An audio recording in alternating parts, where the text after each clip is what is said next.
Hello and welcome to all.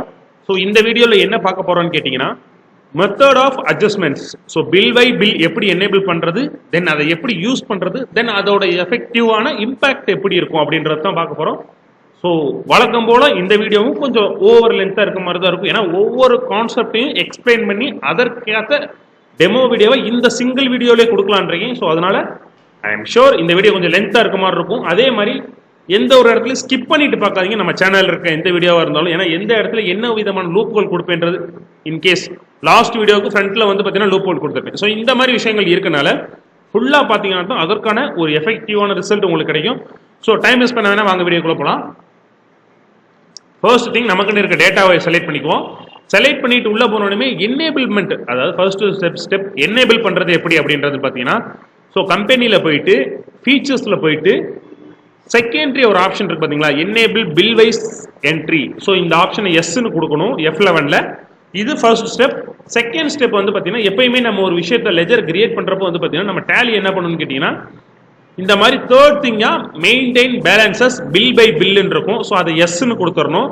எஸ்ன்னு கொடுத்த உடனே வந்து பார்த்தீங்கன்னா என்ன ஆகும்னு கேட்டீங்கன்னா ஸோ இது செகண்ட் ஸ்டெப். ஸோ லெஜர்ல ஃபர்ஸ்ட் F11ல எனேபிள் பண்றோம், செகண்ட் லெஜர்ல எனேபிள் பண்றோம்.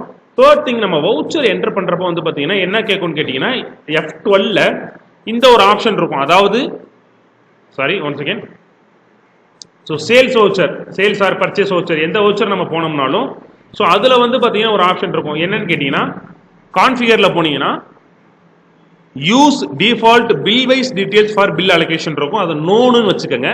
ஸோ இந்த மூணு ஆப்ஷனையும் நீங்க எனேபிள் பண்ணதுக்கு அப்புறமா வந்து பாத்தீங்கன்னா நமக்கு நான் முன்னாடியே சொன்னேன் மெத்தட் ஆஃப் அலோகேஷன்றது வந்து பாத்தீங்கன்னா மொத்தம் 4 கரெக்டா டேலில இருக்கும். ஒன்னு அட்வான்ஸ், இன்னொன்னு வந்து பாத்தீங்கன்னா என்னன்னு இருக்கும்னு கேட்டீங்கன்னா against reference, third thing new reference இருக்கும், ஃபோர்த்தா வந்து பாத்தீங்கன்னா ஆன் அக்கௌண்ட் இருக்கும். ஸோ இந்த 4 விஷயமே வந்து பாத்தீங்கன்னா எப்படி ஒர்க் ஆகுது, அது எந்த மாதிரி விதத்துல எஃபெக்டிவா யூஸ் பண்ணலான்றது தான் இந்த வீடியோவை பார்க்க போறோம். So first thing advance. ஒரு எக்ஸாம்பிளுக்கு வந்து சொல்லணும்னா வவுச்சர்ஸ் வர்றேன், ஒரு ரிசிப்ட், அதாவது பார்ட்டி வந்து எனக்கு என்ன பண்ணிடுறாருன்னா சேல்ஸ் பில்லு போடுறதுக்கு முந்தின நாளே எனக்கு என்ன பண்ணிடுறாருன்னா ஒரு பேமெண்ட்டை அட்வான்ஸா கொடுத்துட்றாரு என்னோட பேங்க் அக்கௌண்ட்ல.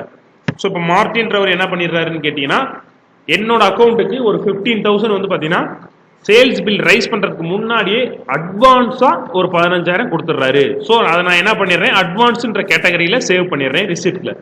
ஸோ இப்போ அட்வான்ஸ் கொடுத்துட்டாரு இல்லைங்களா. ஸோ அட்வான்ஸ்ன்றது வந்து பார்த்தீங்கன்னா என்னன்னா அவர் பேர்ல நம்ம முன்னாடியே வாங்கி வச்சிருக்கக்கூடிய ஒரு அமௌண்ட். ஸோ அதுக்கு அட்வான்ஸ்ன்ற மெத்தட் ஆஃப் அட்ஜஸ்ட்மெண்ட் கொடுத்துட்டேன். ஆஃப்டர் தென் அந்த அட்வான்ஸுக்கு வந்து பார்த்தீங்கன்னா என்ன பண்றாருன்னா பணம் கொடுத்த மறாவது நாள் வந்து பார்த்தீங்கன்னா அவர் பொருள் வாங்குறாரு. ஸோ மார்டின்றவர் செலக்ட் பண்ணிட்டு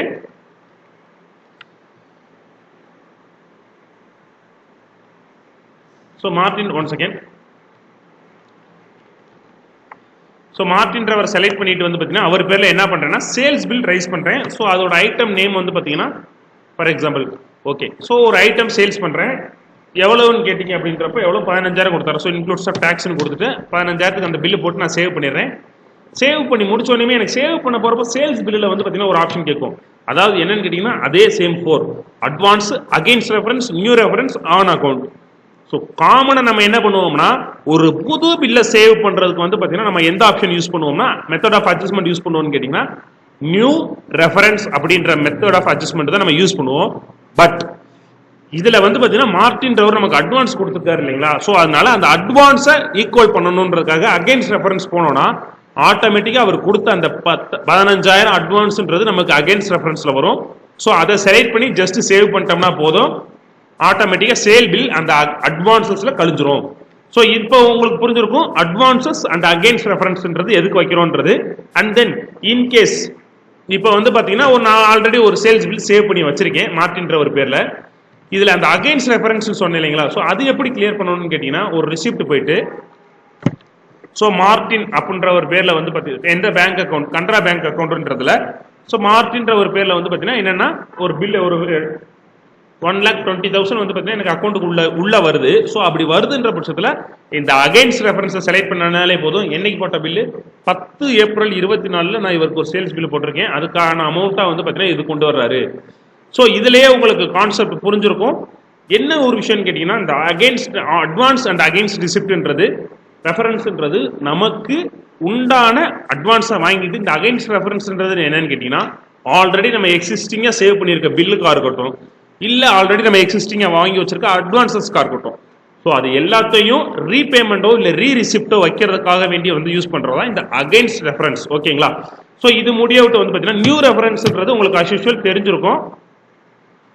ஸோ இந்த நியூ ரெஃபரன்ஸ்ன்றது புதுசாக ஒரு பர்ச்சேஸ் பில்லோ இல்லை சேல்ஸ் பில்லோ நம்ம என்ட்ரி போடுறோம் அப்படின்ற பட்சத்தில் அதை நம்ம நியூ ரெஃபரன்ஸில் தான் வைக்கணும். அப்போ தான் நம்ம வந்து அதுக்கான ரிசிப்டோ பேமெண்ட்டோ கொடுக்குறப்ப அது ஆட்டோமேட்டிக்காக அகைன்ஸ்ட் ரெஃபரன்ஸ்ல இருந்து அந்த லெஜரில் வந்து வேல்யூவை பிக்கப் பண்ணிக்கும்.